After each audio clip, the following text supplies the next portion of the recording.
ഈ നെഗറ്റീവ് വരുന്ന സമയത്തും പോസിറ്റീവ് വരുന്ന സമയത്ത് അതെങ്ങനെയാണ് മാനേജ് ചെയ്യുന്നത്? എങ്ങനെയാണ് അത് നോക്കിക്കാണുന്നത്? നെഗറ്റീവും പോസിറ്റീവും ഒരു നാണയത്തിന്റെ ഇരുവശങ്ങളാണ് അല്ലേ? അതെ.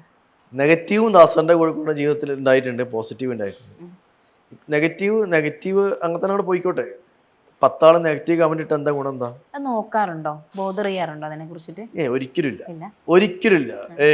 ഒരാള് എനിക്ക് ഒന്നിനും കൊള്ളൂലെന്ന് പറഞ്ഞാൽ ഡിപ്രസ് ചെയ്തിട്ട് നാളെ വരുന്ന ഇൻസ്റ്റാഗ്രാം റീൽസ് നിർത്താൻ ഞാൻ ഒരിക്കലും വിചാരിക്കില്ല.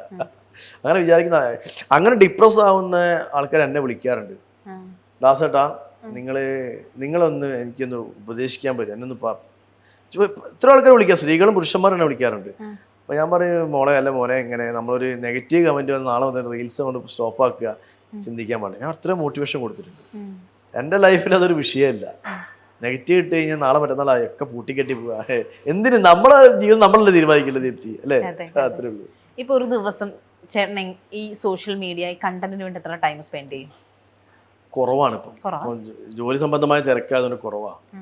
ഞായറാഴ്ച രണ്ടാം ശനിയാഴ്ച കണ്ടന്റ് ഞാൻ എഴുതും. ഇങ്ങനെ ഒരു 2-3 കണ്ടന്റ് ഒരു ദിവസം എടുക്കും. അപ്പം എൻ്റെ കൂടെ ടീംസ് ഉണ്ട്, ക്യാമറമാൻ ഉണ്ട്, എഡിറ്റേഴ്സ് ഉണ്ട്, അഭിനയിക്കാനുള്ള പിള്ളേരുണ്ട്, ആക്ട്രസ് ഉണ്ട്, ആക്ടേഴ്സ് ഉണ്ട്, എല്ലാവരും ഉണ്ട്. ഇപ്പം സ്ട്രെസ് ആവാറുണ്ടോ? കാര്യം എന്ന് വെച്ചാൽ ഞാനത് ചോദിക്കാനുള്ള കാര്യം, ഞാനും ഇതുപോലെ പ്രൊഫഷൻ ഹാൻഡിൽ ചെയ്യുന്ന ഒരാളാണ്. അപ്പോൾ നമുക്ക് ഒന്ന് പ്രൊഫഷണലിസം ഒരു സൈഡിൽ കീപ്പ് ചെയ്യണമെന്ന് വെച്ചാൽ നമ്മൾ ഇത്ര ടൈം ഒരു പീരീഡ് ഉണ്ട്, ഇത്ര 9 to 8 or 9 to 7 അങ്ങനെ വർക്കിംഗ് ടൈം ഉണ്ടാകും. ആ സമയത്ത് നമുക്ക് ബാക്കിയുള്ള കാര്യങ്ങൾ മാനേജ് ചെയ്യാൻ പറ്റില്ല, വർക്ക് മാത്രം ശ്രദ്ധിക്കണം. അതിനുശേഷം ഫാമിലി ഉണ്ട്, ഫാമിലീൻ്റെ കൂടെ സ്പെൻഡ് ചെയ്യണം.